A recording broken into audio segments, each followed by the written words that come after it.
Thank you so much, everyone, for joining us tonight. My name is Sarah Gare, and I am the team leader for the Western Massachusetts Mass Support team. We are very excited to have incredible panelists with us tonight. Mass Support Network is a FEMA-funded crisis counseling program that is in effect in Massachusetts because of COVID-19. We also want to recognize that this is National Suicide Prevention Month.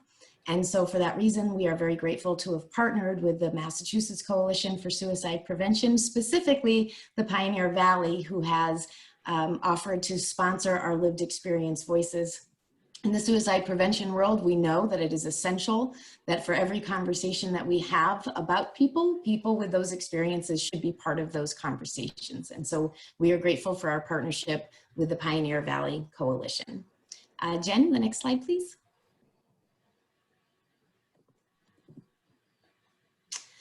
Just some housekeeping matters we want to just cover before we get started tonight. We do want to be very transparent and say that we know that talking about suicide can be very difficult for people. And oftentimes when we're talking about suicide, we're talking about other issues that can be really difficult, such as child abuse, domestic violence, and those sorts of issues. So if you have young people watching, please do so at your discretion, understanding that there may be some difficult topics this evening.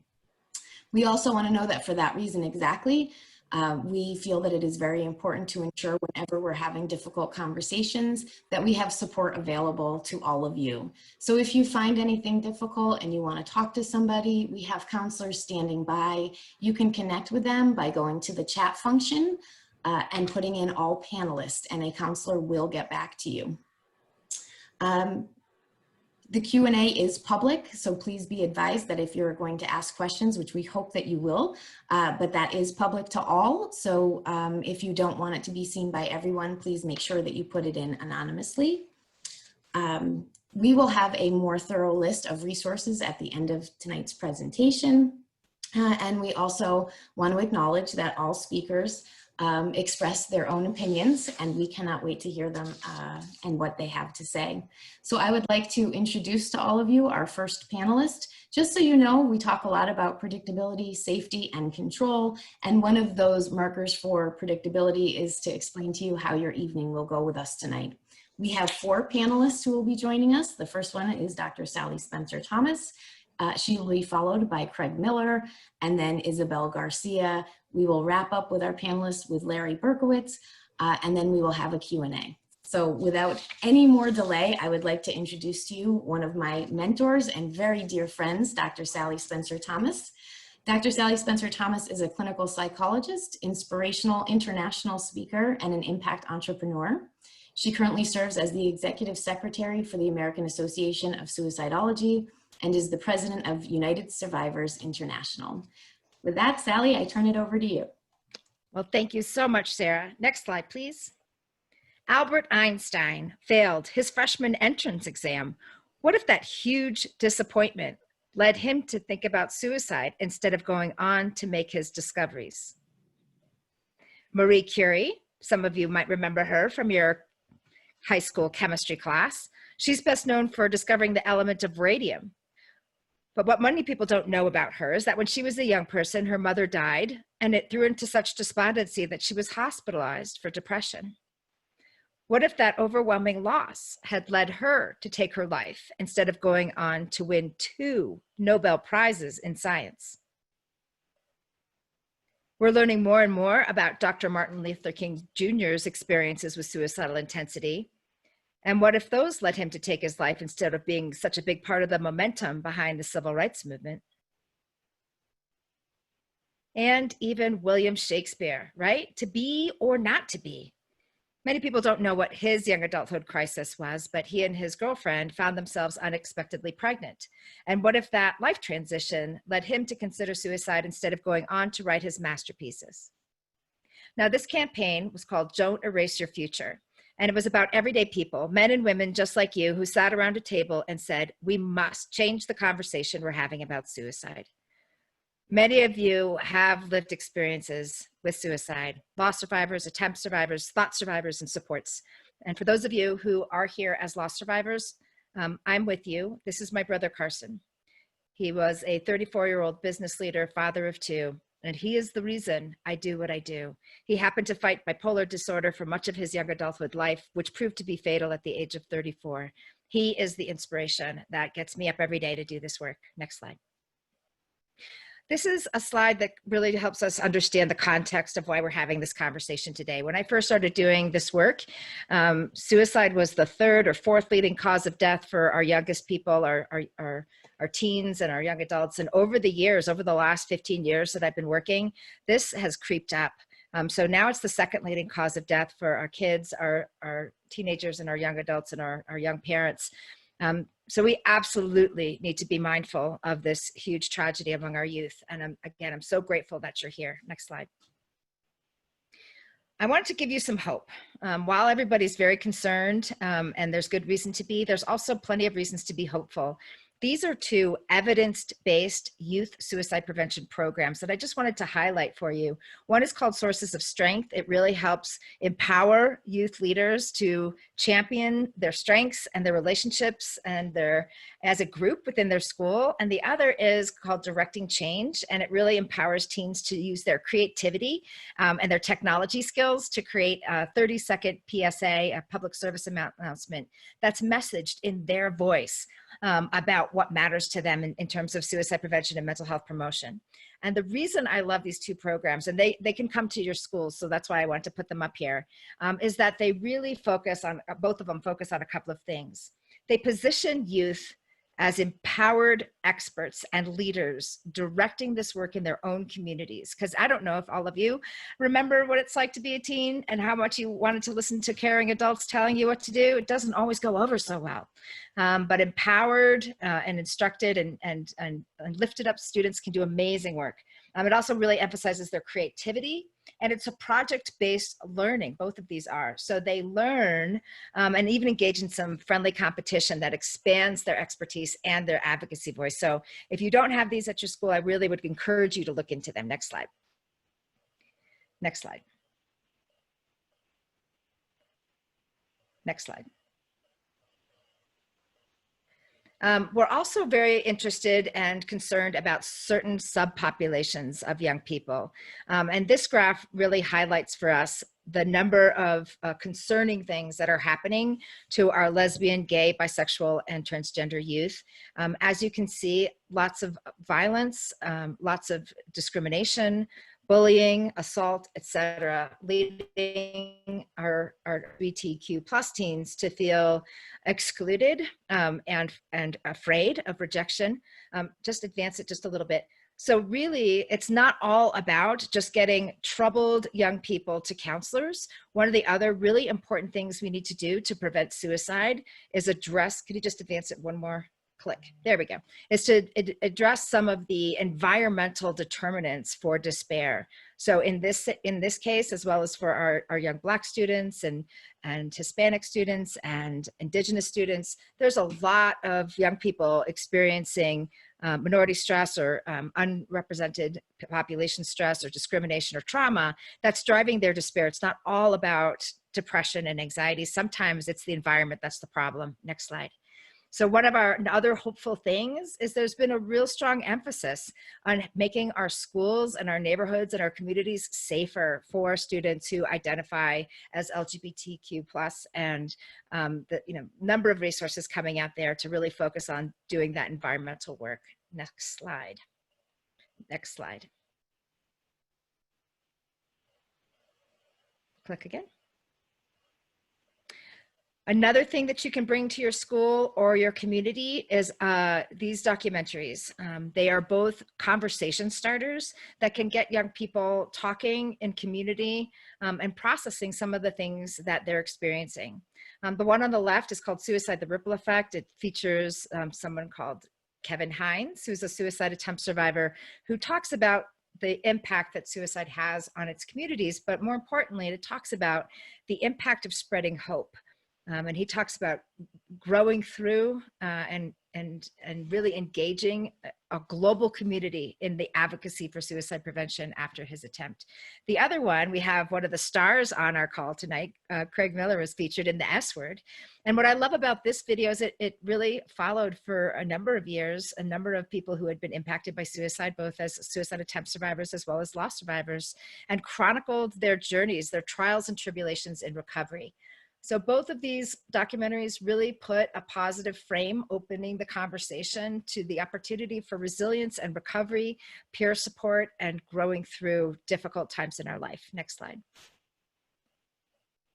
Another thing, I'm going to be all action oriented today because that's what we heard you wanted when we asked you what you wanted. This is something you can do with your young people, or actually all of us can do it as an exercise in engaging ourselves in our reasons for living. What we do is we actually just get a box, and in the box we put all the reminders of the things that at one point or currently bring us joy, or a vision or a purpose. So it could be pictures of your family, your pets, food you love, music, scripture, visions you have for your future, whether that's a degree or a career or a trip or a mission that you have. This helps when we are feeling hopeless. It helps us get out of that tunnel vision, and again, awakens that hope in you, awakens that reason to stay. You can also write a letter to your future self that you would read. If you felt like you might slip back into suicidal thoughts, you can say, dear self, I know you're having a hard day today. This is what I want to remind you of, why it's important to stay. Next slide. Another really important thing that all of us should be doing is building out your A-team. So again, you can do this right now. You can pull out a piece of paper and just write down the 3 to 10 names of people that you want in your boat. Like, you want to be rowing with these people when you hit the white waters rapids. Who are the people that you trust? Who are the people that bring out the best in you? And here's a good question to ask yourself. Who would drive across town or answer your call in the middle of the night, even if it really inconvenienced them? Those are the people that you want on your A-team. And I'm going to tell you how to cultivate that in just a second. If you can't think of anybody, that's a really important thing to know. And I'm going to ask just another question. Was there ever a time that you had people on your A-team? Maybe it was a few years ago in a different part of your life. Maybe there was a mentor or an aunt or a friend that if you maybe track them down, they would be so honored to be on your A-team. All right, so next slide talks about, once you've got your A-team figured out, what are you gonna do to make sure that they come by your side? And so we do some things called prepping your A-team. Next slide. So if you've got someone who's having a really hard time, it's really important for their A-team to know that they're on the A-team and say, I need you to come support me during this time. Sometimes it helps to have a code word, right? So if I text you the word gorilla, I really need you to call me back, or come on over, take me out for coffee, or the A-team doesn't have to do anything magical. The most important thing the A-team needs to do is show up.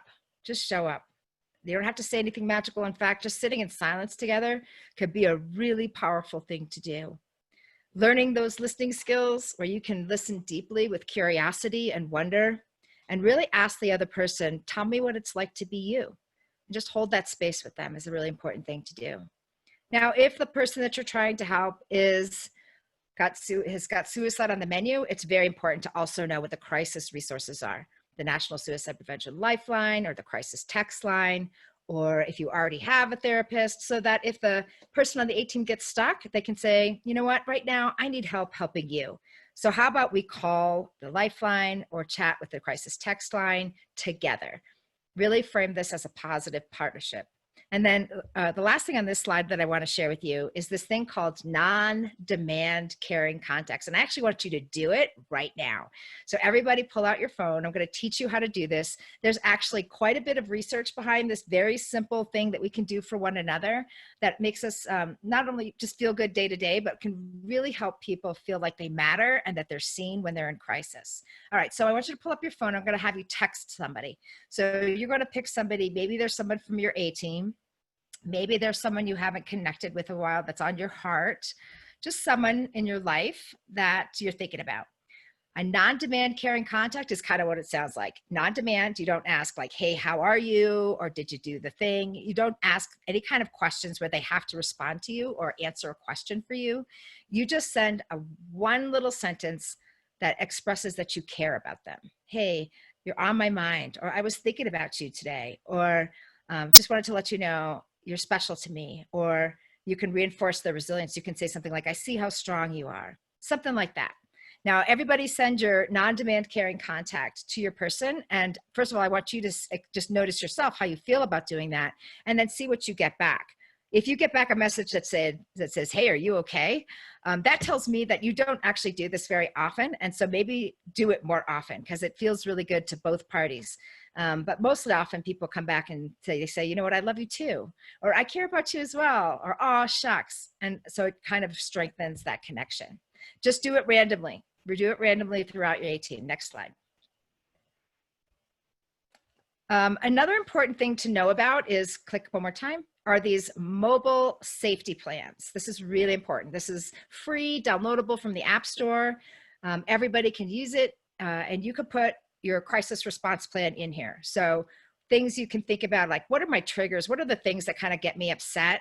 Or what are the different life circumstances that happen where I start to feel overwhelmed? Or what are some of my early warning signs when my behavior changes that I know I'm probably not in a good place? For me, I can tell you, when my sleep gets super disrupted, then I know, like, my mental health is not fully in the place it needs to be.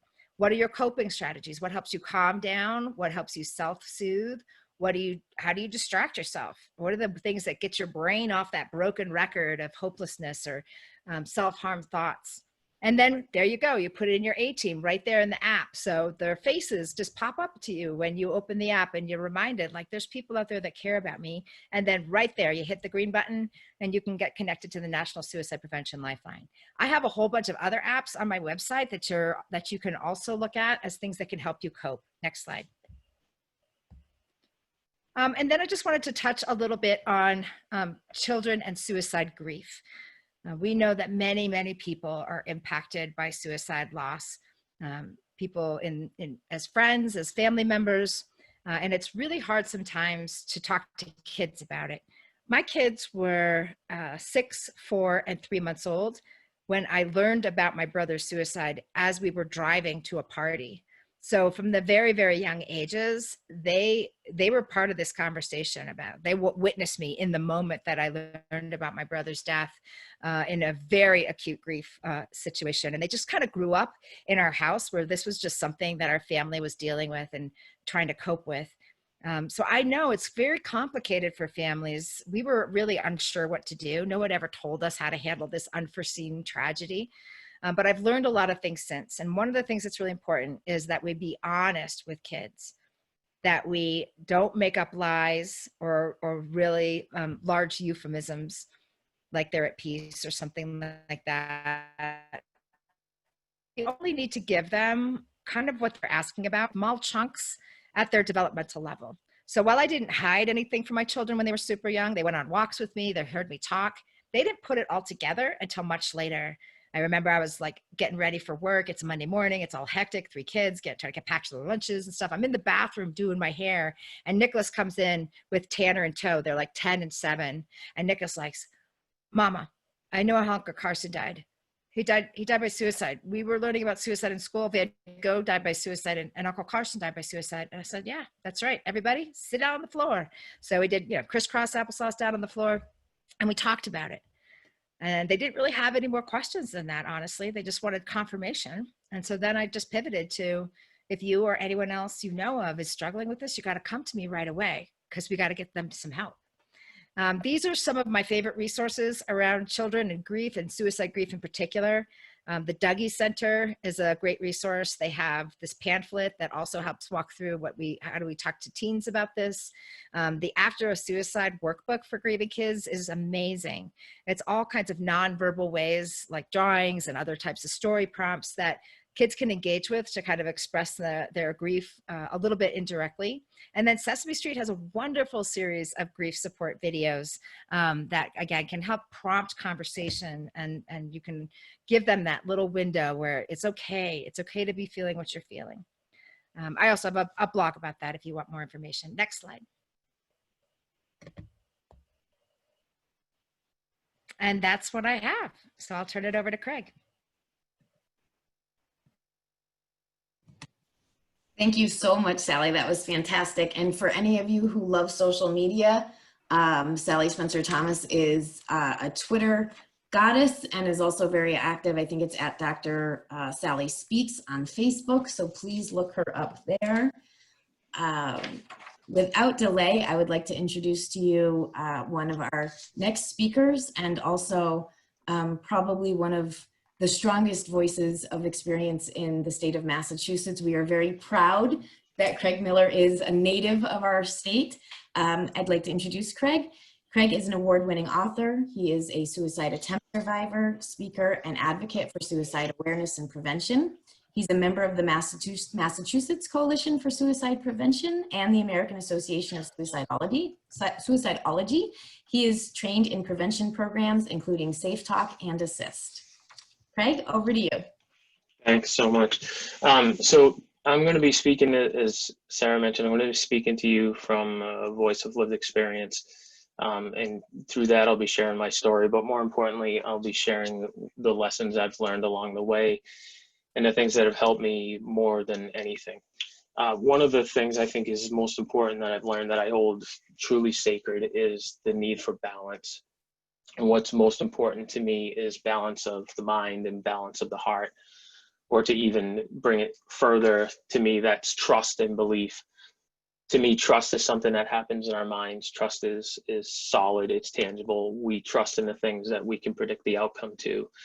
But belief is very different to me. Belief is something that lies within our hearts. Belief is almost indescribable, like an emotion, like love.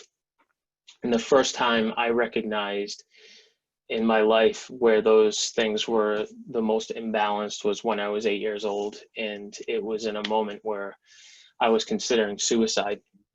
For me, at 8 years old, life was pretty difficult. I grew up in a home where my mother was very unpredictable. She had undiagnosed mental health issues, and she would go from one moment of being very loving and very caring to another. Maybe that night she would just have this violent outbursts and literally break furniture and things like that. So I didn't trust in my mother. I didn't trust in the people who were supposed to take care of me. What made things even more difficult for me at that age is I was being molested by a man in our neighborhood under some very dark, incredibly difficult circumstances. A lot of the instances that happened occurred in a crawl space beneath my house. So that was really incredibly difficult. To make it even worse for me, this guy had actually tried this with a lot of kids in the neighborhood, and those same kids went to school with me. Those kids were a little bit different, and they were able to fight him off and say no and whatever the skills they had that I didn't.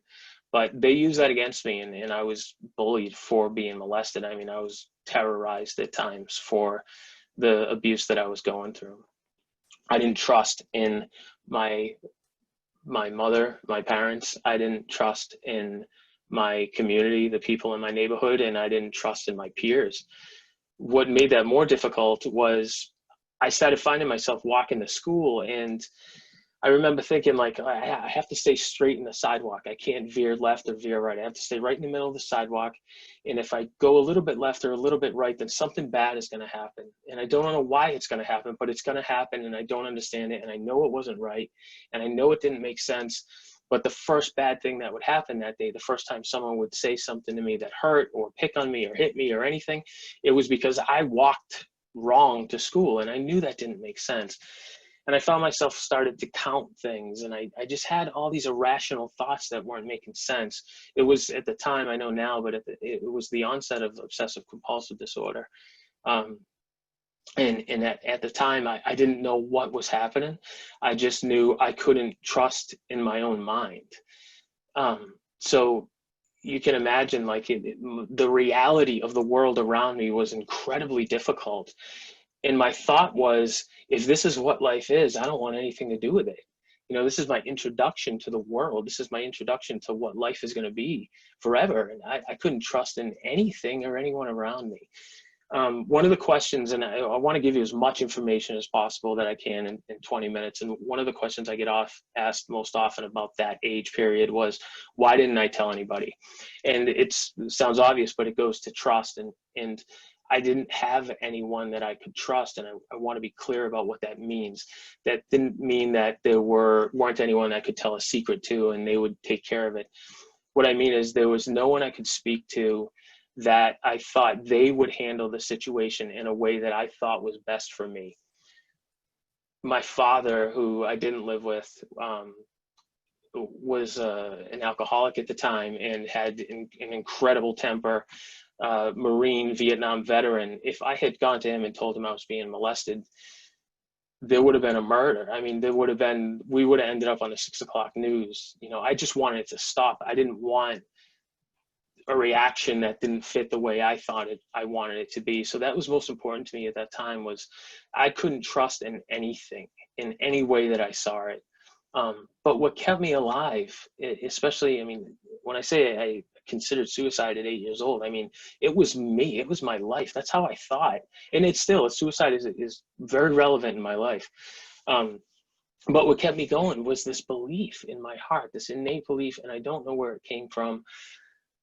I think it's just this childhood thing that we all have when we sit and pretend and we fantasize about better things and characters that we want to be. To me, my pretending was that there was purpose to life, and there was meaning, and there was a reason, and there was this true belief in my heart that someday it was gonna make sense, and someday all of this would add up to something and it would be worth it. And that's what I held on to through that period of my life.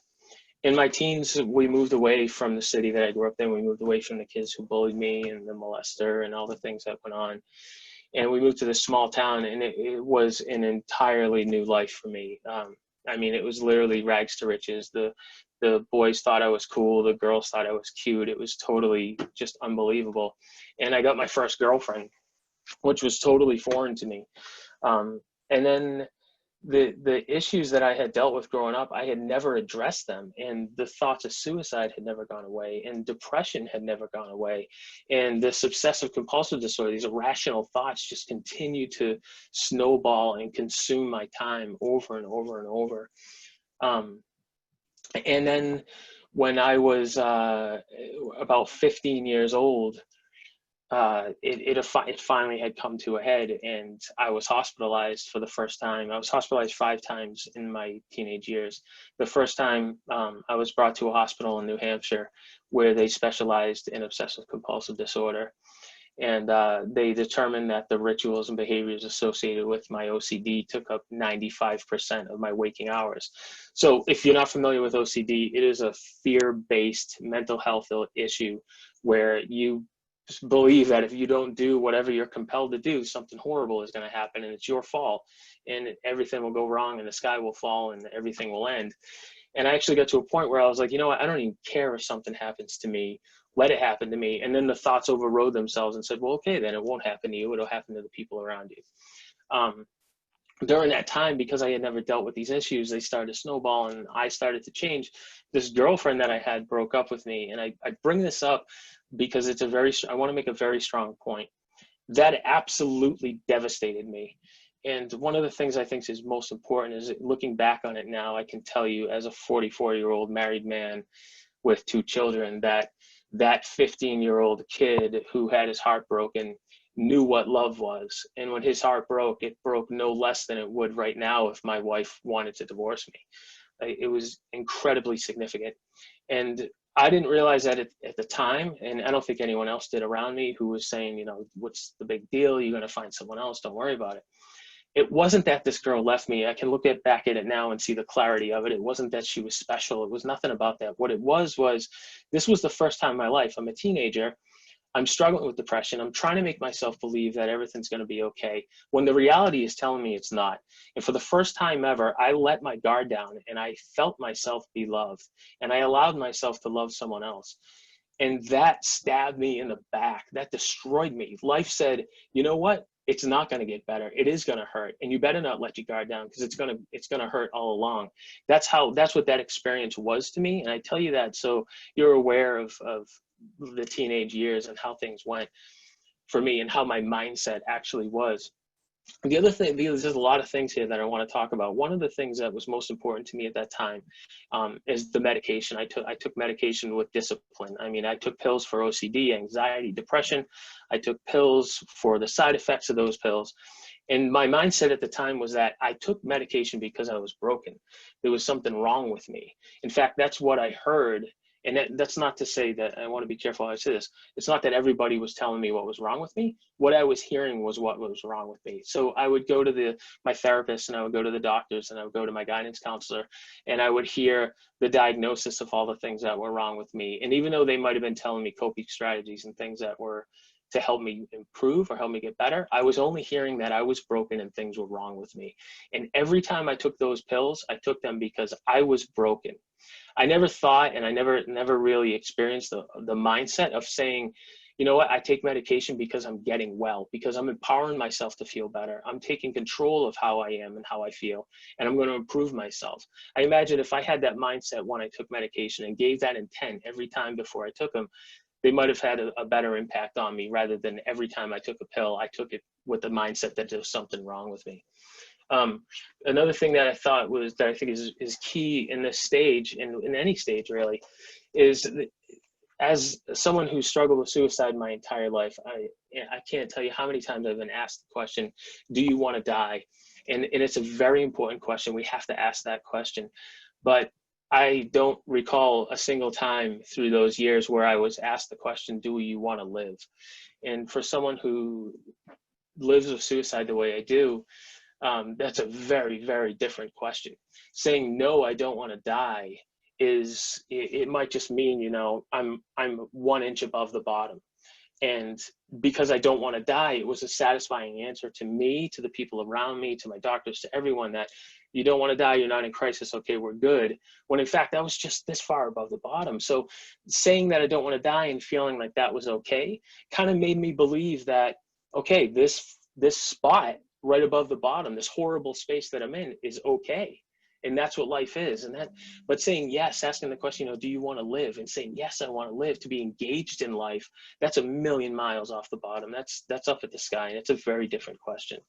I think one of the things that was also key for me at that time was how depression actually works. And this is key throughout the whole process, and no matter what age. But I think there's somewhat of a misconception with depression that it makes our vision and our thoughts and everything very narrow, and it does to some extent. But before that happens, depression for me becomes very conceptual. And what I mean by that is I look back on my life, and instead of seeing good moments and bad moments and good memories and bad memories, what I see is I was molested. Boom, this huge stamp, this giant attribute that makes up me and who I am and my experiences in life. I was molested.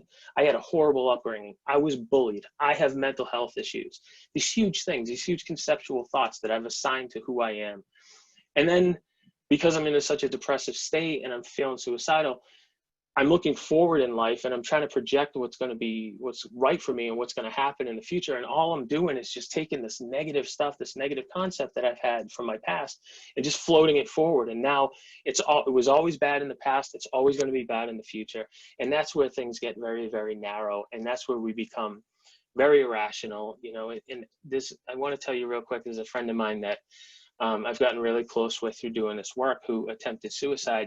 And in the moment of his suicide, his suicide attempt, he thought that he better pay the tax bill because he knew his wife would be upset if he hadn't paid it before he left.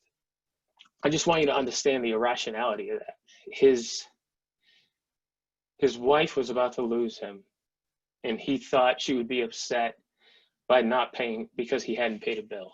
So that's the kind of mindset that people get, in the irrationality and the thought that we just don't think right in those moments. And it gets very difficult to try to process those kind of thoughts and put some rationality to it and put the hope to it.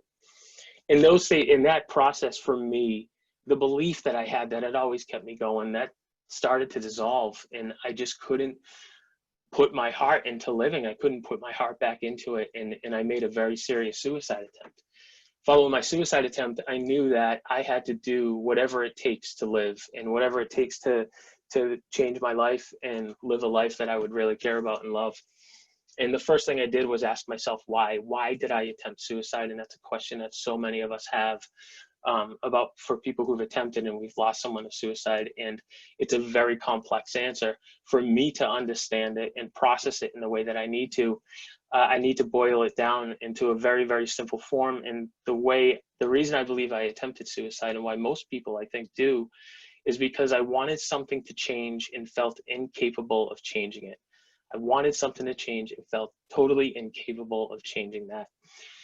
So for me, what needed to change, and for everybody, it's different things, it's different circumstances in their lives. For me personally, it was my whole life. I wish I wasn't molested. I wish I didn't have mental health issues and all the things that I had assigned to myself, these attributes. And the reality was, life had changed. And through this process of trying to build my life back together, I realized that I wasn't that 8-year-old kid anymore. I wasn't under my house being molested. Life had changed, but in all the things that had changed, there was one thing they hadn't, and it was me. I hadn't changed. So I asked myself, why hadn't I changed? If I needed to change so badly that I was willing to die for it, why hadn't I changed? And in the process of finding wellness and moving on with ourselves and trying to grow, I think one of the greatest attributes we can put our strength into is honesty. And in that, I mean asking the questions of ourselves and finding the answers for ourselves. Because if I'm asked the question by my doctor or the people around me who care of how I'm feeling or what's going on with me, I can lie to them all day and tell them what they need to make me leave them alone. But if I ask those questions of myself, I can't lie to myself. And there are two reasons why I hadn't changed in life, and they're both equally as difficult to say. One of them is that I liked it, especially in my teens. I mean, I lived in this dark state. I was a writer. I played music, and I convinced myself that my best writing and my best songs came from my darkest moments. I liked it. It was my identity. It was the one thing I had that no one could take away from me. It was mine. And I held on to it. And I didn't realize that till, much later in life, looking back at it, how strongly I held on to those things and held on to that darkness. The second part the reason why I hadn't changed is because I was scared. I was afraid. It was fear. I didn't know what it was like to be engaged in life. I didn't know what it was like to take smart risks and succeed and fail and keep going and trying. But I realized that, and I can tell you this for anyone who's considered suicide or anyone who's been in that state of mind, you have absolutely nothing left to be afraid of. It does not get worse than that. It does not get worse than where you are. I promise you. It's as far as it goes. You have nothing left to be afraid of. And any choice that I made to improve myself would take me in a good direction, a better direction. It may not have taken me in any direction. I may have stayed there at the bottom for a longer time, but it wouldn't hurt me any more than I was hurt. And I had nothing left to be afraid of to try to change my life. So I worked really hard at trying to bring that belief back into myself, into my being, and assign reason and assign meaning and put this belief into life that there's a reason I've experienced what I have, and there's a reason I feel the way I feel, and I think the way I think. And I went through all the biggest things in my life, the darkest moments, the molestation, for instance. What did that leave me in life? What attributes did that give me? What kind of did that leave me with from that experience? And, there's self-confidence issues, there's trust issues, relationship issues. Are those the things I want to take with me? Are those the things I want to spend the rest of my life working through to try to overcome and combat? Or are those the things I want to let go? And if that's the case, then what do I want to hold on to? And if there's any reason I can assign to going through molestation the way I had, or some of the things I wouldn't have, molestation specifically, is compassion. I learned compassion. I learned that compassion is to see the hurt in the eyes of another person, no matter how badly we are hurt ourselves. And if that's what I had to go through to teach me that level of compassion and give me the kind of heart that I love to have in myself, then it's not so bad and it's not so dangerous and it doesn't hurt as bad as it did anymore because I learned from it. Mental health issues, I mean, I had this why me victim attitude for my whole life, and I just hated it. I was angry at the world. I was angry at everything around me. And I look at mental health issues now and I say, you know what, maybe that was the most powerful path to self-discovery I could have ever imagined. How else would I ever been able to dive as deep within myself as I had and discover how I think and how I feel and how to manipulate those thoughts and feelings and how to overcome those things.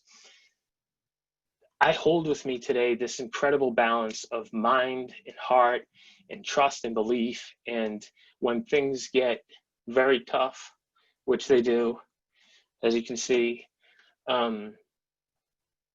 I get okay with the thought that I don't really trust in life, and that's okay, because I believe in life, and I believe that things have a reason. I believe that things have a purpose, and no matter how hard it gets, it's going to continue to add to me into who I am. And today, despite the fact that I struggle off and on and once in a while, I believe that everything I've experienced has made me a better father, a better husband, a better person. But even beyond that surface level stuff, it's made me love who I am.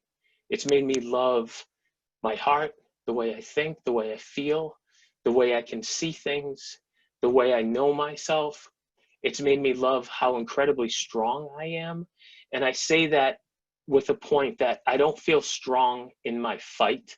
I feel strong in my ability to embrace the human experience, to live to my absolute fullest and walk through fear and still come out with love and still come out unapologetically sad when I need to be sad and happy when I need to be happy. So I want to thank you for your time. I hope this contributed to something and it helped you along the way. Thanks. Thank you so much, Craig. You are inspirational every time. I think you get better every time you speak, which I don't know how that's possible anymore.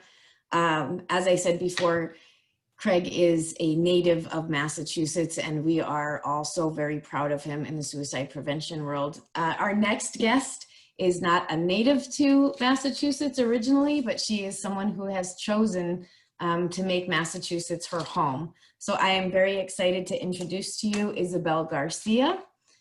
Isabelle, I'm going to try to pronounce this correctly. Isabelle is the creator of Estoy Aquí. Is that correct? Aquí. Aquí, almost, Isabelle. I was really close.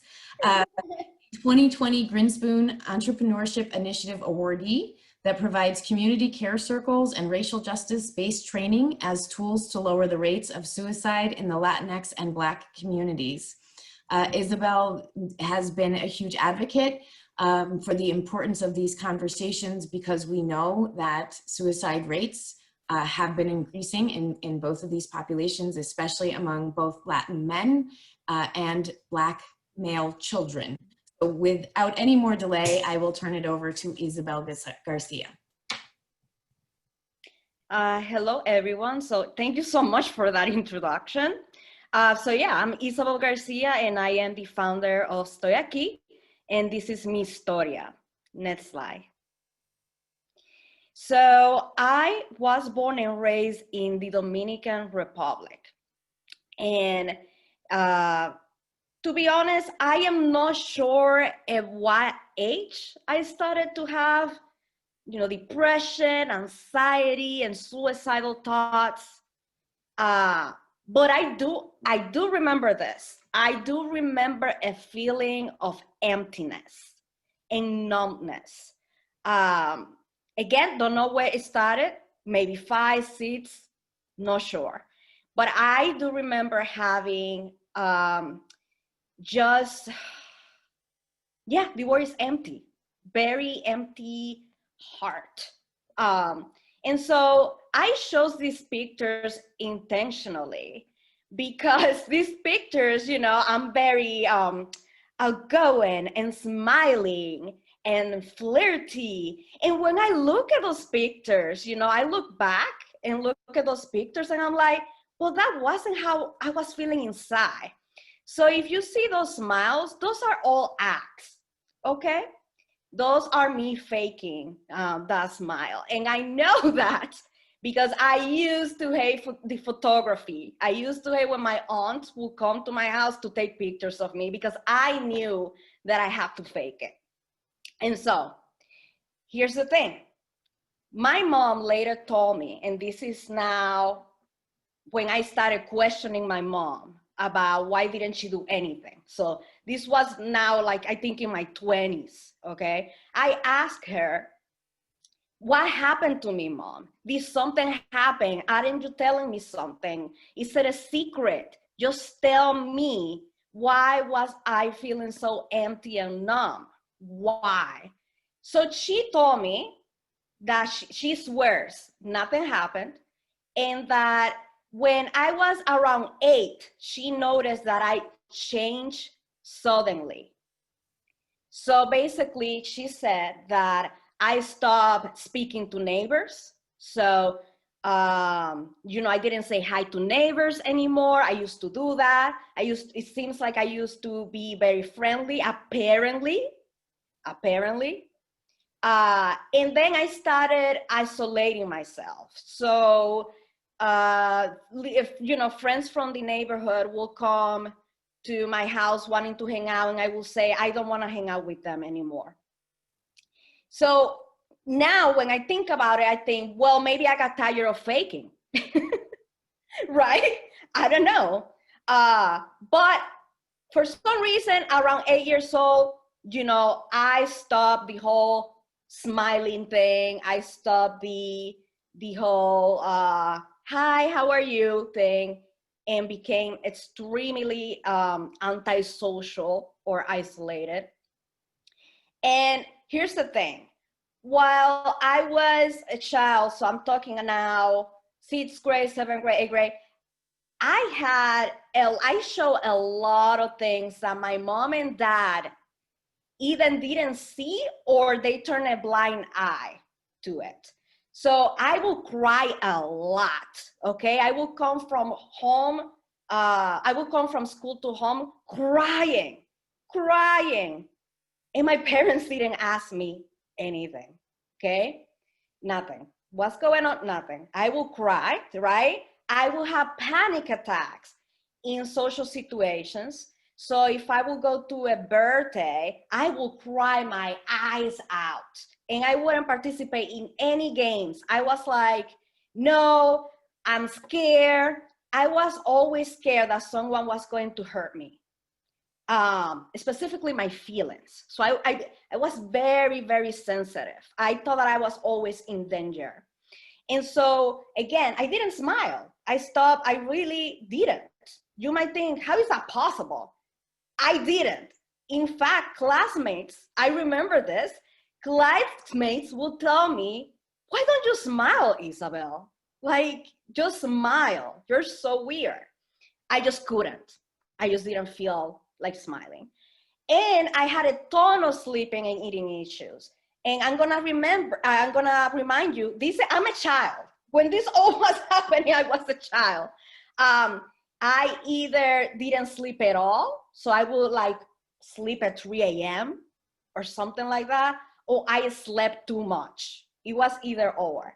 I also had a lot of eating issues. So my first diet was when I was 10 years old, because I was bullied by family members about being fat. So I decided to go on a diet. And so that obviously wasn't healthy because I was starving myself. So it was either no eating or eating a lot, binging. So all of that while I was a child and across my teens. Now, my mother, again, when I questioned her, what happened? Why didn't you do anything? My mom told me that she thought I was going through a phase. She said that she also had panic attacks and was shy and felt nervous sometimes. And she thought that I was going to get over that eventually. And so she didn't do anything. Next slide.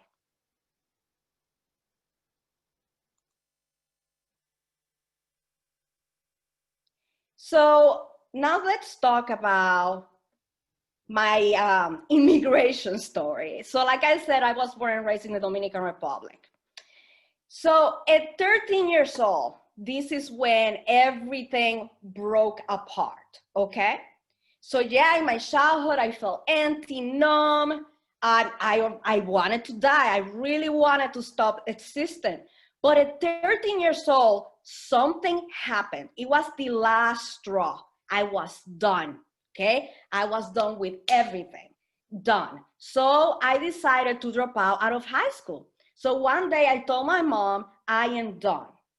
I am not gonna go to high school. I have no future, I have no hope, and I wanna kill myself.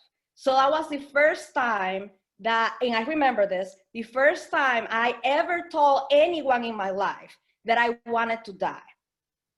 And I felt so much rage. So I went through like a rage spiral. I started to even destroy property. I started to yell, curse, things that I had never done before in my life. And so my mother, obviously, and my father were shocked, and my family as well. So what is the solution?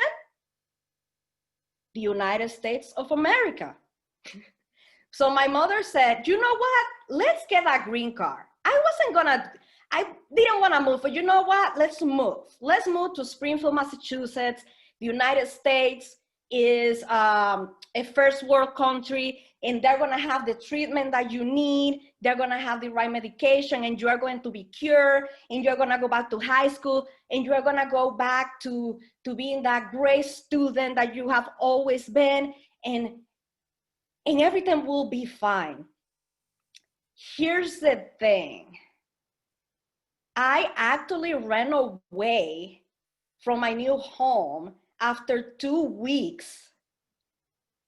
I ran away after 2 weeks of moving and went to the nearest hospital in Springfield.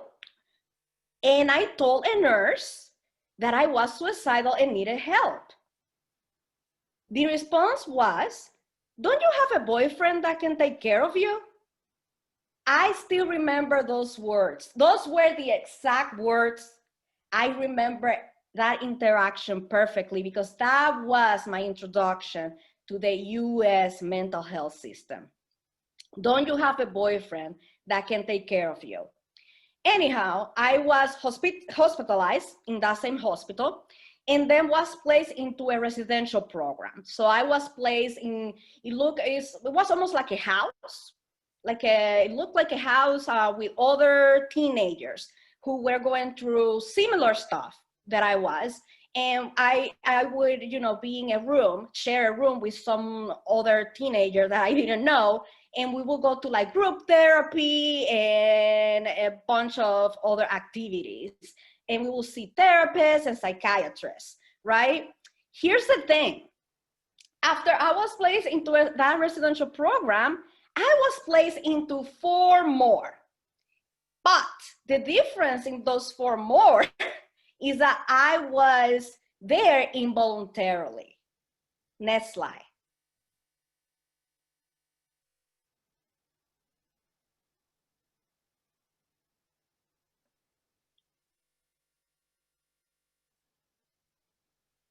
So why was that? Why was I involuntarily put into these other 4 residential programs? Why? Because as soon as I said the words, I want to die, the social worker I will talk to will call 911 without my consent. So I will say, yeah, I will have, I thought, well, they're gonna help me. So I'm gonna say the truth. I wanna die. Oh, okay, 911. Yes, I have someone here named Isabelle Garcia, she wants to die. So police will come with their whole uniform and their guns and whatever, and then the ambulance will come, and no matter how many times I say I don't want to, I still was put into those residential programs. Now, what happened in those residential programs? It's a good question. Here's the thing. Remember I said that I entered my first residential program literally 2 weeks after moving to the United States. So my English wasn't perfect. It was very basic. So I didn't know what I was saying, and I didn't know what people were saying to me, really. So I was like, I don't know. So basically everything I said was yes, or can you repeat that again? Those were basically my responses. to a point where people made fun of me in the residential programs, even staff made fun of me because I really couldn't understand anything. And so obviously that caused me even more depression and anxiety and more suicidal thoughts because I felt, wow, I cannot even communicate right. So yeah, there were very few interpreters who spoke Spanish. In the residential programs, if my mom visited, I had to translate for her. And it's not like she was allowed to visit that much anyways. So the other thing that I realized while I was in residential programs is that my experience as an immigrant wasn't addressed at all. Like my first time seeing snow was in a residential program. Here's a thing that you should understand. One of my biggest dreams was to see snow because of Home Alone. You know, Home Alone, the first one, there's a lot of snow and it's like so cool and magical. And my first time seeing snow was in a residential program. And so I also, my first tomato soup, I never eaten tomato soup. I didn't know what that was even. Was in a residential program. I don't like tomato soup, but anyhow. What else? Oh my God, so many foods that I tried for waffles. I never had waffles before. I had that for the first time in the residential program. Again, new language, new cultural norms. So in the residential programs I was in, many staff thought that I was being rude, but I wasn't. It's just that the way that I communicate is the way that I communicated in the Dominican Republic. And those ways of communication don't necessarily fit the norm here. Other thing that is not here that I would like to point out is that not only was I struggling with those things while in the residential programs, but while I was out the residential programs, I was struggling with assimilating to the culture, right? The acculturation. Becoming a citizen was really traumatizing for me. So that definitely made things worse for me. And having to translate for my parents, for their medical appointments, all of that built all that stress and trauma for me as I was going through the mental health system. Next slide. Here's another thing that I noticed. I was being switched from one therapist to another. So in the 12 years that I have been living in this country, I have had 10 different therapists. And you might think, my God, why do you change therapists so much? I didn't. I kept being switched because every therapist will quit their job in the middle of my treatment. So I didn't have any other choice. Not only was I being switched from one therapist to another, but in those literally 11, 12 years, I have only had one therapist of color and she quit in the middle of treatment. So I only met her like 3 times. Other responses that I got in the mental health system were microaggressions. So I remember a psychiatrist telling me, you know, that is not depression, that is just laziness. When I told him that I couldn't even brush my teeth anymore because I was so tired. I remember another psychiatrist telling me that he didn't understand why I was depressed because I was so smart and pretty and I have such a supportive family. Also, every time I talked about suicide, not only social workers would call 911 without my consent, but psychiatrists would say, okay, I will increase your medication then, even though I didn't ask for that. So in the end, because of those experiences, I started lying about being suicidal because I realized that dying meant loss of freedom and being judged. So I stopped saying that I wanted to die when I really wanted to die. Next slide. So now what helped, right? I said a lot of negative stuff, a lot of traumatic stuff, but what helped me move forward? Well, my mom and dad educated themselves about mental health. I educated them. I have many conversations throughout the years with my mom and dad about, again, how does suicide work? What are the signs? How do I want them to support me? I will have to put boundaries as well. You know, like I cannot translate all these papers for you all the time. Things like that are very typical of like first generation immigrant families.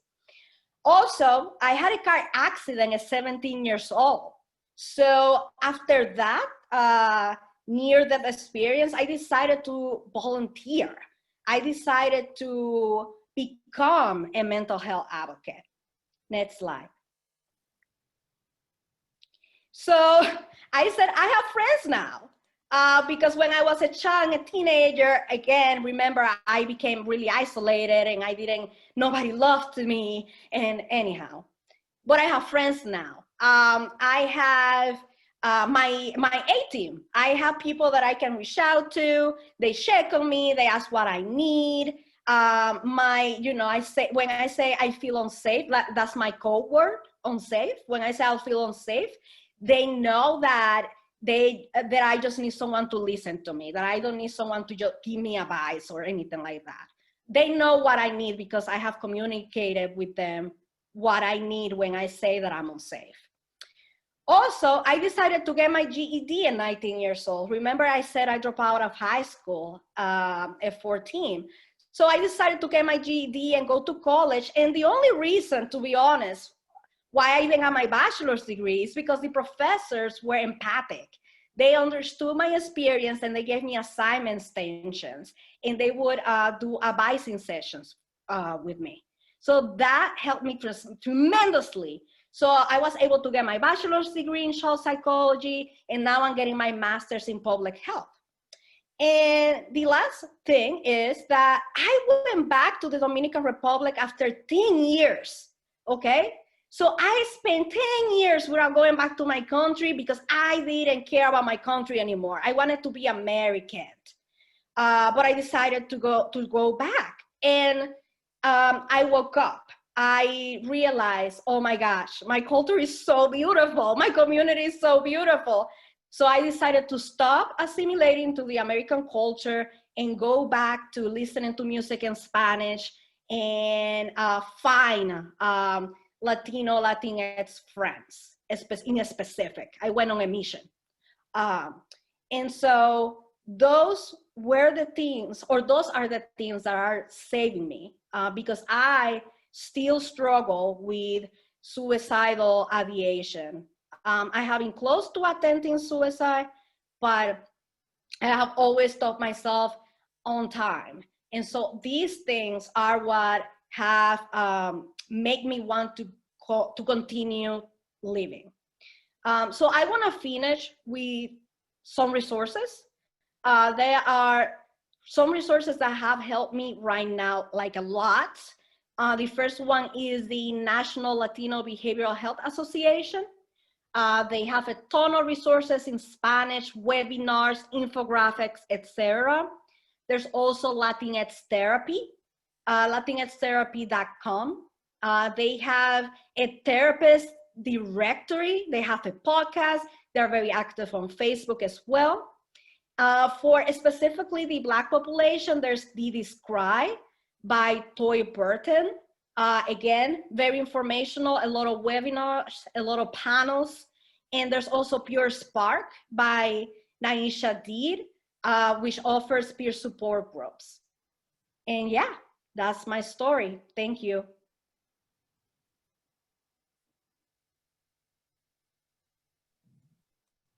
Isabelle, thank you so much for sharing that with us and helping us to understand all of the things that you faced when you came to the United States, and just as importantly, the ways that you have found to have a life. We met a long time ago at the public health conference, and you walked up to me and said, "My name is Isabelle and I want to be an intern." Yeah, I remember. This woman is going somewhere because she does not mince words and she goes for what she wants. So I'm so glad that we know you. And thank you for that. Our next presenter is going to be Larry Berkowitz. We do not call him doctor, although we could officially call him Dr. Berkowitz. Larry is the co-founder of Riverside Trauma Center. I've had the great honor of working with him for, I think, about 9 years now. He has provided direct therapeutic services for over 20 years and managed mental health services for over 15. His clinical areas of expertise includes working with children, adolescents, adults, and families who are trauma survivors and or suicide survivors. So with that, I will turn it over to Larry Berkowitz. Thank you, Sarah. Good evening, everyone. Thanks all for being here. And well, thank you to Sally, to Craig, to Isabelle. And Craig and Isabelle, your stories are powerful and pull at our hearts in an important way, which tells important stories. You know, I come to my work, as Sarah said, as a psychologist, as a professional, but also as a suicide loss survivor, having lost a family member and several friends to suicide. I think many of us in the field come to this work with a passion born out of our own experiences. And having heard these wonderful stories that have been coming from people's hearts, I just want to say, I'm going to go a little academic on you now and come back to our heads. Sarah had asked me to be sure to talk about some specifics, some specific information to help us know what to look for, what to think about, what to hear, what to listen for. I'm also going to talk about how we change the narrative when we're working with, living with, talking with young people in our communities. So, having said all that, actually before we advance any slides, I'm going to ask you, here's where audience participation part, so get your fingers ready to do some typing. We've been talking a lot about suicide, suicidal thoughts, suicidal state of mind, suicidal actions. When you think about that and hear about that suicidal state of mind, what comes to mind? How could we define that? If we were to come up with a definition about what suicide is about, what would you say? A couple of words. How would you think of it? How do you define that? Let me just ask you to type into the chat. And I'll try to pick a couple out. Hopelessness, loss of hope. Wanting to end pain, hopelessness, sadness, desperately seeking relief. And misery, hopelessness keeps coming up. Yes, the wish to end life. Feeling disconnected, yep. Empty, relief from despair, absolute, wow, yep. Exactly, purposelessness. Actually, I saw somebody ask Craig this question, and Craig, you gave a great answer a few moments ago. You wrote that you believe we consider suicide because we want something to change, but feel incapable of changing it. No power to change something, Margaret just wrote, exactly. Being misplaced. So I think you're all hitting this on this nail on the head. Can we advance the slide, please, Jen?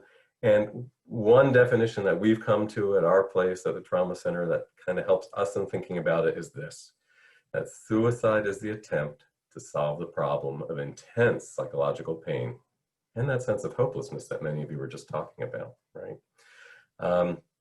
And it could be all kinds of things that bring us that pain, often, always, multiple things. We heard Craig talking about that. We heard Isabelle talking about it, not necessarily even knowing where this comes from sometimes, and this sense that we just can't change it. Next slide, please. And when we think about suicide, there are all kinds of risk factors that contribute towards this state of mind and this risk. You know, and I could talk to you until 10 o'clock tonight about all the risk factors and drill down into them. I'm not going to do that. But we know these risk factors exist in the same way that risk factors might exist for cancer or heart disease, right? Doesn't mean that people who have these risk factors are necessarily going to die of suicide, just like having risk factors for heart disease doesn't mean we'll have a heart attack, but we know it increases the risk, right? And we know that lowering some of those risk factors or dealing with them might help reduce risk, right? So important to know and to think about. And in fact, I think we usually don't even talk about those things. We do identify them when it comes to some of the other physical issues, right? Like cancer, and we know what the risk factors are, and we try to help people change their behaviors. And we've been hearing some of them, the things like the social disconnection, right?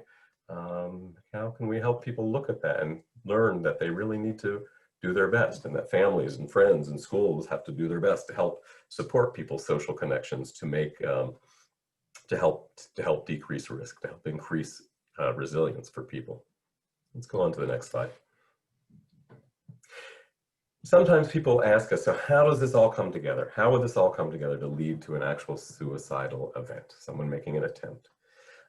This, again, I told you I was going to get a little academic, but this is a sort of a chain of events model that Madeline Gould, a colleague of ours at Columbia University, and some others have talked about that makes a lot of sense to me. So I want to share it. And where it starts is that people have some underlying vulnerabilities. Never one. And that's a really important thing to know, that there is never a single contributor that leads to suicide. It's always some combination of events, some perfect storm, if you will, of things coming together and impacting negatively on people. It sets the stage, and they can be there. And you heard, Isabelle, you heard Craig talking about them as they told their stories in that powerful way that they just spoke about them. And then there's often some stress event, some tipping point, if you will, something that we all see. That's the thing that the media reports on. The narrative becomes that someone lost their job and they killed themselves, or the relationship ended and they killed themselves. They didn't get into the college they wanted to, or whatever it is. But it's never that. And in fact, to attribute something to just a single cause becomes a dangerous narrative. You know, to say someone was bullied so they killed themselves leads to this narrative that people who are bullied kill themselves. Well, yes, it can be a contributing factor, but by itself, it's never sufficient by itself.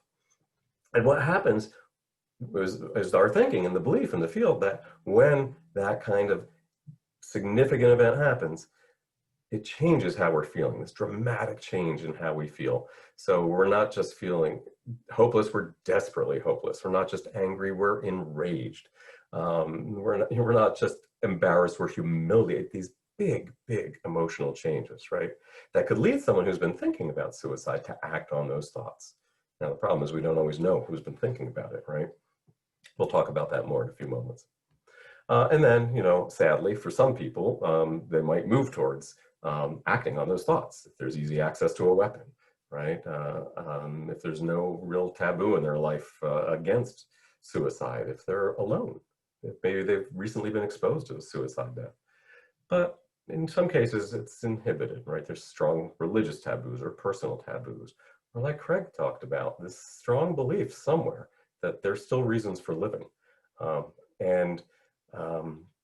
there's a whole bunch of things that can move people towards or away from suicide. So just this model that kind of moves, that shows how this could unfold over time. Next slide, please.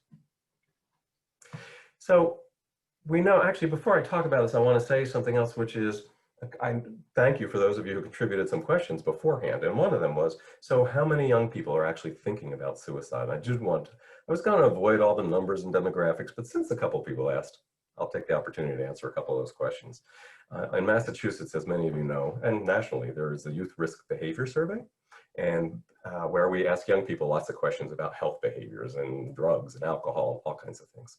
And some of those questions are about mental health issues and about suicide. So so young people are asked, you know, a question like, have you felt so, I'm looking at my notes here, have you felt so sad or hopeless for 2 or more weeks in the past year? And 33% of students in Massachusetts, high school students, indicated that they had felt sad or hopeless. And what might that be a sign of? Well, right, depression, right? So about a third of our high school students tell us they may have had some experience of depression in a given year.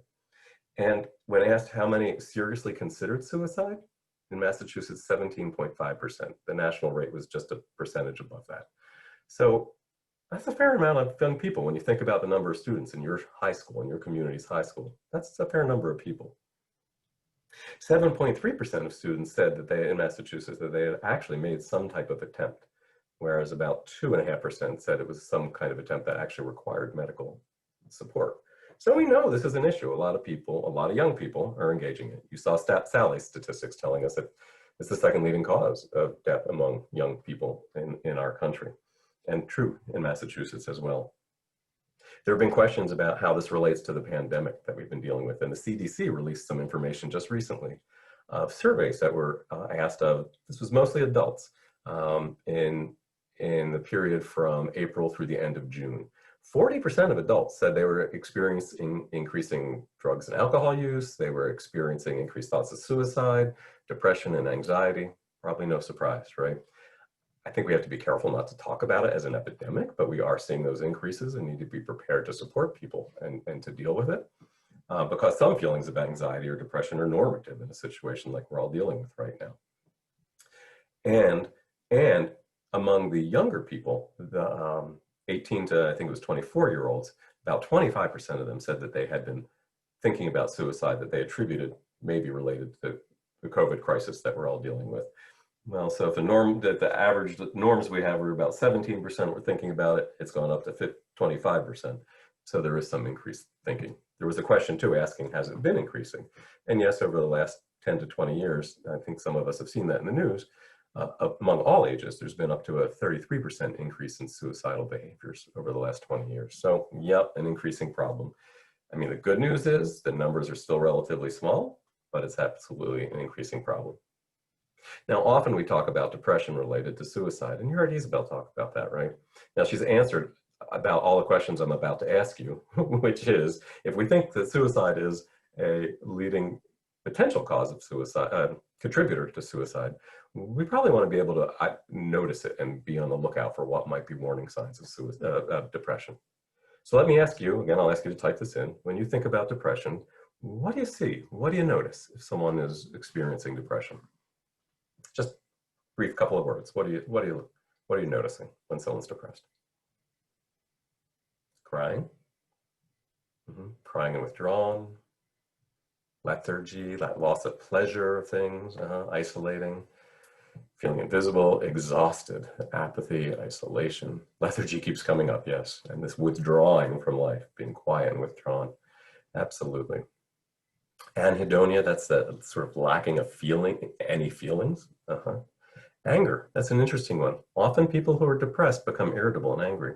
We don't often think about that as connected to depression. Change in temper, irritability in teens. Yep, y'all know this. There's a wisdom in our communities. Absolutely. Sometimes substance use. You got it. Not finding joy, this feeling of not being able to find joy. Exactly. So we know that please advance the slide, that there are a lot of things that we could be looking at. Next, yeah, thanks. So exactly, I think you got all these. Low self-esteem, the boredom and low energy. You know, kids often will describe that as feeling bored. That's their expression for it.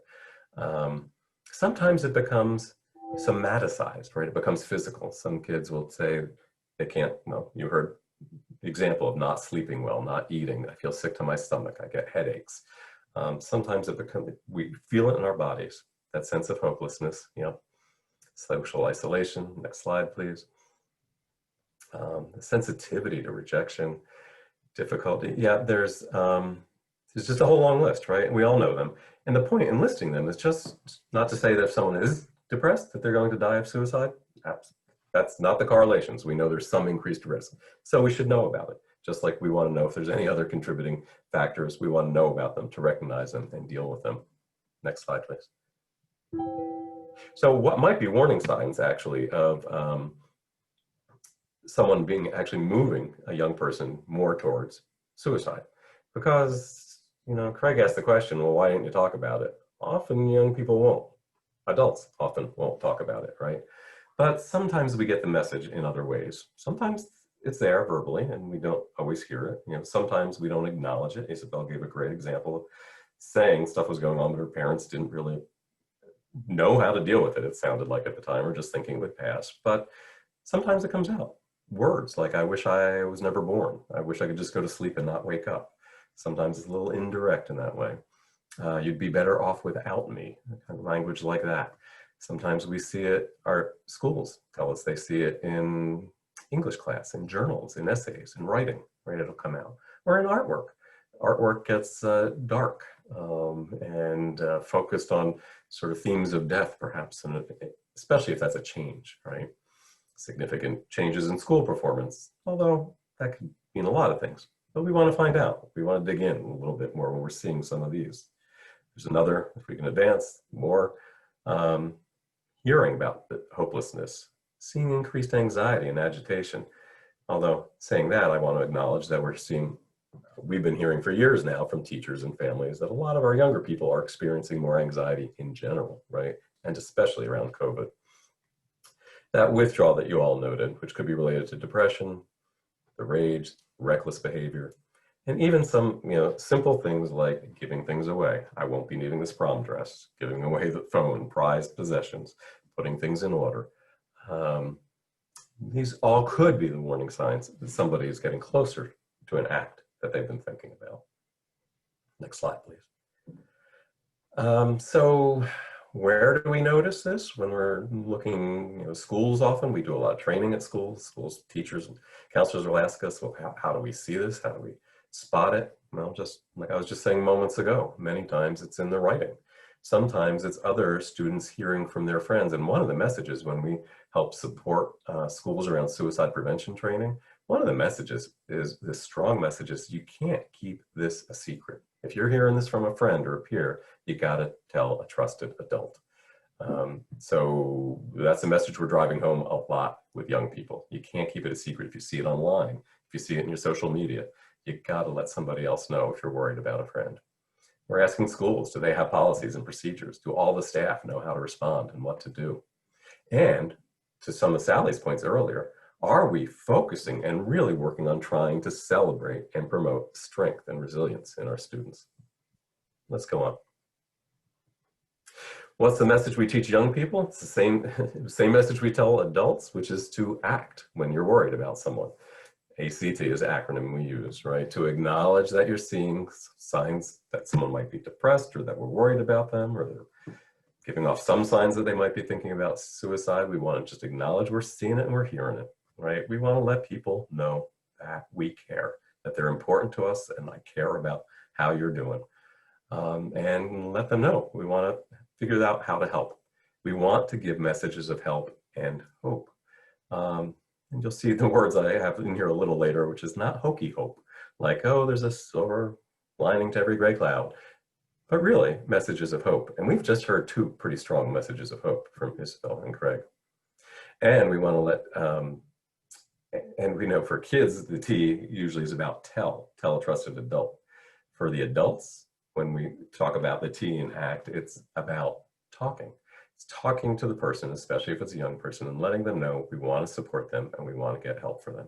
We want to connect them with people that can help them, whether it's other trusted adults in their community, professionals, could be school counselors, could be clergy. Who are the people that we think can help them? If we're really worried about seriously worried about suicide, we absolutely want to connect them with professional clinicians if we can. Let's go on. So quickly, I just went through all those. These are some of the things we're looking for, the things that we might see, what to do about it. But another important message here is that when we're talking about suicide with young people and with adults in the community, we really, really want to be focusing on how can we change the narrative. And what I mean by that, the next slide please, is how can we talk about suicide in ways that kind of flip the message. Not only is it something we're worried about, but as Craig was talking about, that there may well be, and we believe there are, reasons for living. If suicide is an attempt to solve a problem, well, we're all probably pretty good as adults at helping people solve problems, and that's our work, to encourage social support, to encourage people to find support and help. And Isabelle, I'm sorry you had to go through 10 therapists, but actually, Sarah has taught me an important message about thinking about therapists. Sometimes we'll hear kids or adults say, I tried therapy, I saw one person, I didn't like them, it didn't work. Sarah said to me that she often says to people, well, think about it like going out to buy shoes. If you try a pair of shoes on and they don't fit and hurt your feet, do you just say, I'm never going to wear shoes again? Of course not. You keep trying different pairs until you find one that fits well and is comfortable. Love that analogy, Sarah. Same thing about finding help. You got to find a fit that's going to work. We need to fight the stigma around mental health challenges. When I talk to young people in schools, I'm often asking them, if you were really struggling with an intense headache that lasted for days, what would you do? You'd talk to the school nurse, you'd talk to your parents, you'd get to the doctor, right? You'd get it checked out. Same, you have terrible stomachache that won't go away. You get help for it, right? But why is it when we have debilitating depression or anxiety, we feel somehow that it's a matter of character, that we've got to deal with it on our own? We've got to change the narrative around this stuff. That the message should be that nobody should ever feel like they're struggling alone, that no problem's too big to solve, that people are always here to work with you on these things. You can always talk to a trusted adult about this. We need more models like Isabelle and Craig talking about how they struggled and how they've overcome and how they've pushed through. We need more people. People like Michael Phelps, arguably one of the greatest athletes ever, won more gold medals in the Olympics than anyone, right? He has been speaking out. You can find him online easily, speaking about his experiences with depression and anxiety and substances, and saying directly about how he's gotten help, and it's helped him live. It's helped him learn how to live through his depression. Similarly, Selena Gomez talks about how she's ended up in residential programs, and it has really helped her, and she's advocating for young people to learn from that and to get the help that they need. We need to really give this message that struggle is part of life, and we can get through those struggles. Let's change the slide. Thanks. So a lot of these things I just mentioned, you'll see this, and a lot of people have been asking about the slides. We will send you a link to the recording afterwards, but a lot of this is about helping people hold hope, giving messages, giving examples of hope, letting people know that the struggles feel enormous, but they are endurable, and that we can get through them and work through them together. Let's get to the next slide. Parents often are asking, what can we do? How can we deal with our worries if we've seen something we're worried about? Well, the answer is to talk about it, to ask questions, to ask our kids. Here's what I'm hearing. I'm kind of concerned. Just like we've learned to talk with our kids about drugs and alcohol and dating violence and driving safely, we got to raise this question too, and not just one time. It's got to come up. You can tell them you're watching this webinar and this came up, and here are some of the things you learned, and you're curious. If they ever were concerned about themselves or a friend, what would they do? Let's open the conversation. Let's have the conversation, and let's listen really well. Not necessarily give tons of our opinion, but listen. You heard the words earlier, with curiosity and care. And get help, seek help when we need it. I'm at the end of my time. I'm going to wrap that piece up, and I know Sarah's going to come back in, and this is the time we want to now, I think, hear from the rest of you. Thank you. Thank you so much, Larry. Larry, you can keep your video on. I'm actually going to ask all of our panelists to come back and to go into the Q&A section of our town hall.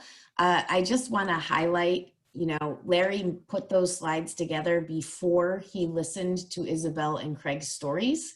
And the reason I'm saying that is that so much of what they talked about was in what Larry presented.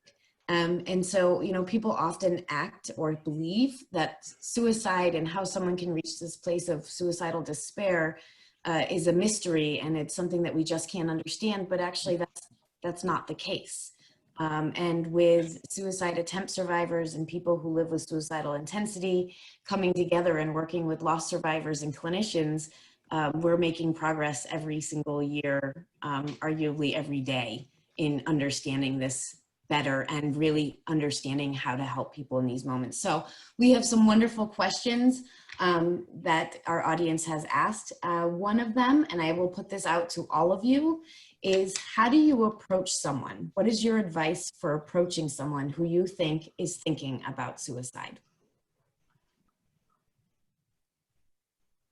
And we can do a popcorn. Yeah, Ready? I'll be glad to jump in. It's hard to do, it's hard to ask. I've been doing this professionally for years, and I still feel that little catch about asking. But we need to. A lot of people worry, if I ask, am I going to plant the idea? And we know now from research and lots of anecdotal experience that's not the case. In fact, if people aren't thinking about suicide, they're going to tell you no. If they are, they're going to feel relieved that they finally have a chance to talk about it and someone's asked. So I think, and I'd be interested in hearing the others, how they would ask it. I have found ways to kind of normalize the question. Like, I've heard you saying a whole bunch of these kinds of things. And when I've heard other people say things like that, sometimes they also say they've been thinking about ending their life. I'm curious if you've ever thought that. Or I'm hearing you say you don't feel like life's not worth living. Have you thought about actually killing yourself or doing something? Just to put it out there as comfortably as you can, and people will read that, and I think they'll respond to you. Thank you, Larry. Any other I'll thoughts? add a little bit more, sure. So it's also, I think, how you set up the conversation before you ask, and really create an atmosphere of psychological safety and intimacy. So create some privacy, Make sure you have time to have this important conversation. Focus on your body language. Make sure that you feel centered as best as you can, even though it's a really intense situation. Maybe do some breathing to kind of get yourself as calm as you can. Don't tower over someone, but sit next to them or sit across from them. Lean in, make eye contact, and then drop your voice. Slow it down. All of these things are cues that we are very present in the moment. And then the way I like to also add to what Larry said, his points were totally spot on, was to also maybe just open the conversation with, I've noticed, which is really not judgmental at all. I've noticed these changes in you, in your behavior, in your mood, in your life circumstance, and then right following the things that you've noticed that maybe are concerning you, then you can say, you know what, and I really care about you. So they know that you're coming into this conversation not to punish them or judge them or take stuff away from them, but because you really love them, that you really care about them. And then I also like to think of the conversation as an upside down funnel, where at the top of the funnel, your job is to earn their trust. And so you really want to focus on listening deeply, being very genuinely connected, focused on what they're saying rather than your answer or your response, and getting them to tell stories. One of my favorite questions is, can you tell me a little bit more about what it's like to be you? That's your real intense and intentional effort to put yourself in their shoes so that you can understand the amount of pain you're in. So those are just some things I would think on the front end that can help you situate the conversation for success of really getting into what's really paining them and kind of how deep they are in that pain. Thank you, Sally. I'm going to add just one more thought to all of that. And it goes back to the predictability, safety, and control that we talk about often. If I'm going to talk to someone about my concerns, I'm going to actually tell them how I'm going to react to them. And so I'm going to say, you know, I want you to know that if you tell me that you are having these thoughts, I'm going to sit with you and I'm not going to overreact and I'm not going to judge you. And here's what I would want to talk about. We have another amazing question, but before that, someone mentioned the slides. I would recommend, if you want to see our beautiful panelists' faces better, what you can do is put your cursor right in the line between the slides and all of their pictures, and you can actually make the slides smaller. So go ahead and do that and you can get a better view of everyone. This next question was to Craig and Isabelle, and I think is super important. What is something that you wish mental health care providers would do or say more often?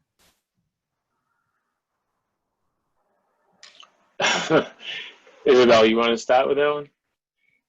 I don't have, I guess there's nothing coming on the top of my head that I would want more of. I mean, I think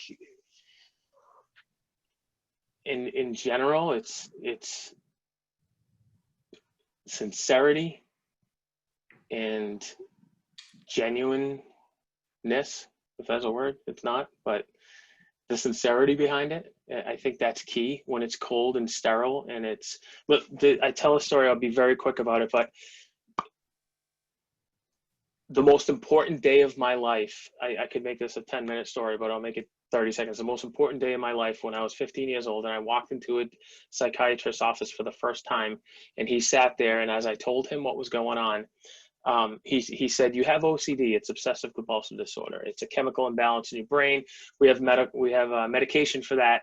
Next patient. Like that was my introduction to the mental health field and to the one person I went to. Like this was, to me, that could have changed the outcome of the rest of my life. That was my introduction to a path of wellness, that if there was a little bit more compassion, there was a little bit more sincerity, it might have impacted me differently. But instead it made me be like, what, you serious? Like this, I'm just another number in this guy's office. And that's all it was. And I get it. I don't want to, darken it. Everyone has a job and everyone has a career, and who knows what happened to him on his way to work or the 3 or 4 patients he saw before me. But it's important, I think, for everyone to remember that, take a step back, reset yourself. If you're meeting someone for the first time, if you're meeting a patient or someone you're working with, you don't know where they're coming from. And this might be the most important day of their entire lives. This could be the introduction to their path of wellness forever. And you could potentially turn them off. And I don't want to put that weight on everyone, but there's a reality to that. right? So I think if I can't say like, I wish you would say this or I wish you would do that. I think it's just more of sincerity and genuineness, and just try to pull yourself back. Take a break, make them sit in the waiting room an extra 10 minutes to collect yourself or something like that, just to be able to say the right thing when they walk into the room and when I walk into the room. Thank you, Craig. Isabelle? Yeah. Yeah, I could speak hours about this. Oh my gosh. Cultural humility, moving away from cultural competence and the idea of the checklist, like the stereotyping of things, being curious. Curiosity goes a long way. And oh my gosh, I wish systemic oppression, that the lens will go from the individual to the systemic. I wish there was more approaches like that. I wish that therapists will go from, well, at least the therapists that I encounter will go from the individual responsibility to more of the collective care kind of approach, specifically for people of color who have more collective cultures.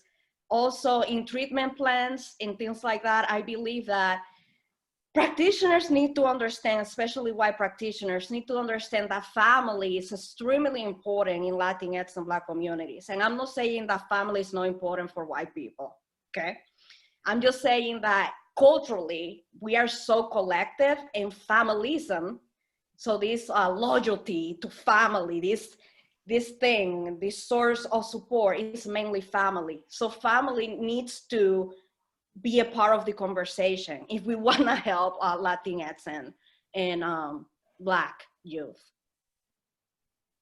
Thank you. Thank you so much, Isabelle.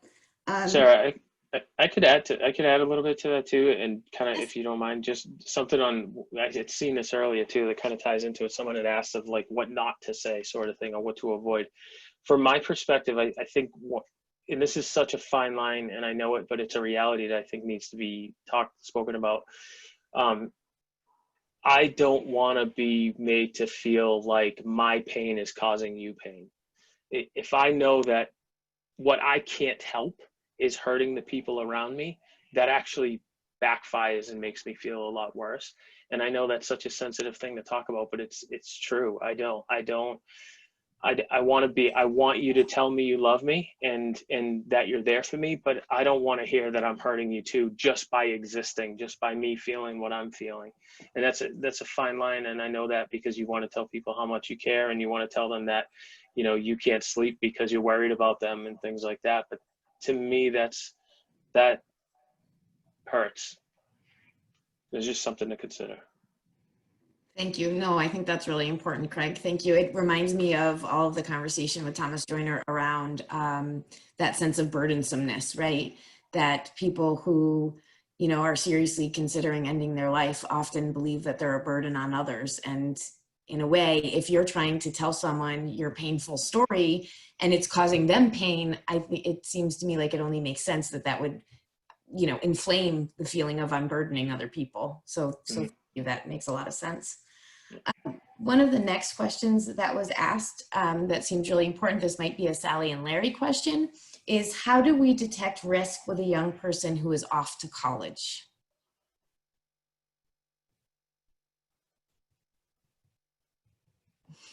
And I see an awkward pause. A little too close to home there. That's hard.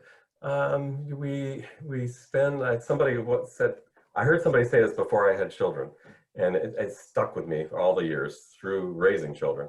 She said, you know, as parents, we do everything we can to teach our children all the skills they need to be safe in the world. And then we have to do something much harder. We have to send them off into the world and hope and trust that everything we taught them is going to stick somehow. And that was powerful, and that was absolutely my experience. And my kids are past college now, and I still worry about them, right? You know, I think a lot of it is staying in touch as best we can, staying connected, we've got lots of ways to do that now, right? And just trying to have open conversations. If you're a parent of an adolescent, you know how much you can talk to your adolescent, right? Often, my experience at least, is comes in little snippets and little bits, right? As much as they can tolerate, and then you go on to something else. Or maybe you have that relationship where you really can get into a deep conversation. Great.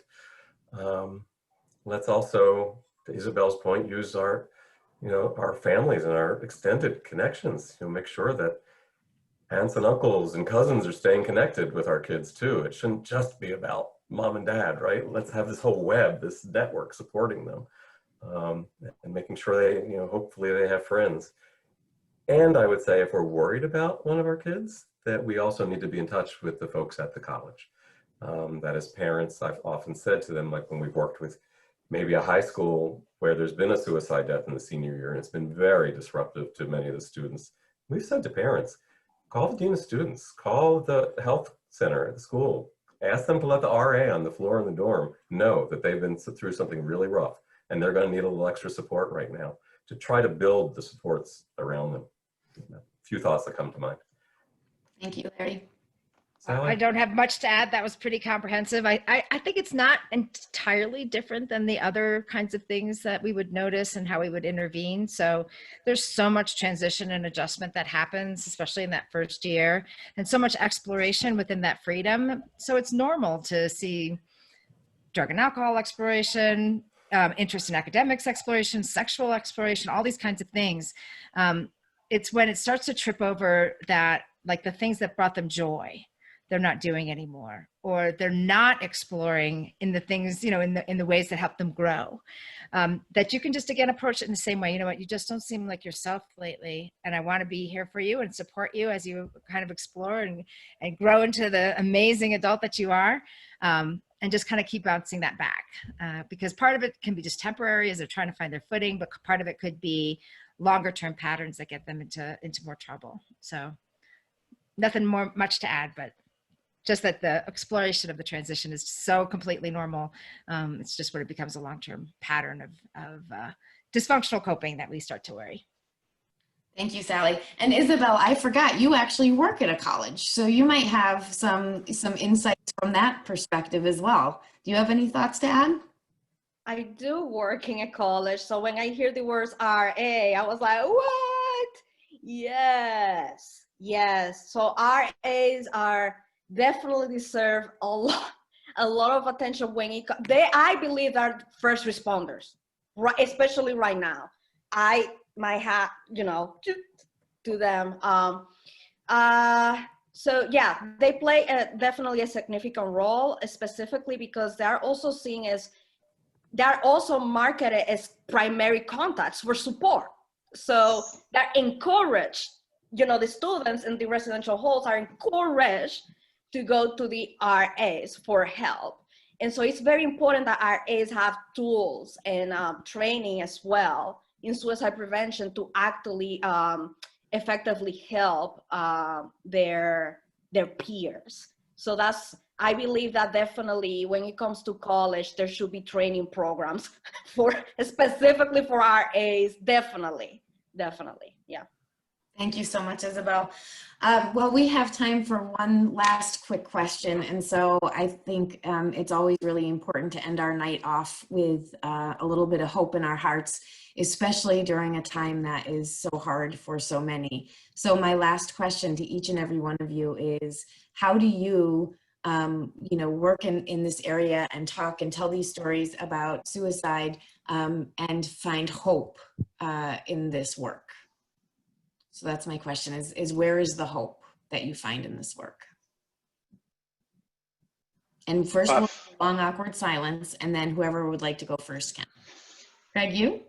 Yeah, sure. For me, it's in the feedback. It's in the reading these chats of people thanking us for what we're doing and saying all this kind words and how we're helping them. I mean, how could I, and I think anybody on here would feel the same way.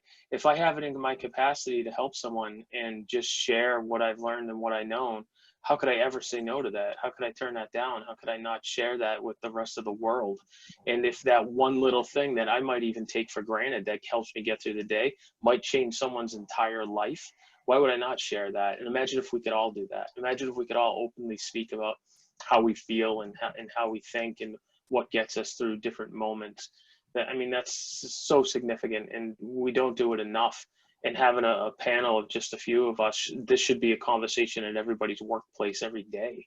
You know, there's the feedback to me is absolutely everything. I mean, it's why else would I do it? Yeah. So. Thank you, Craig.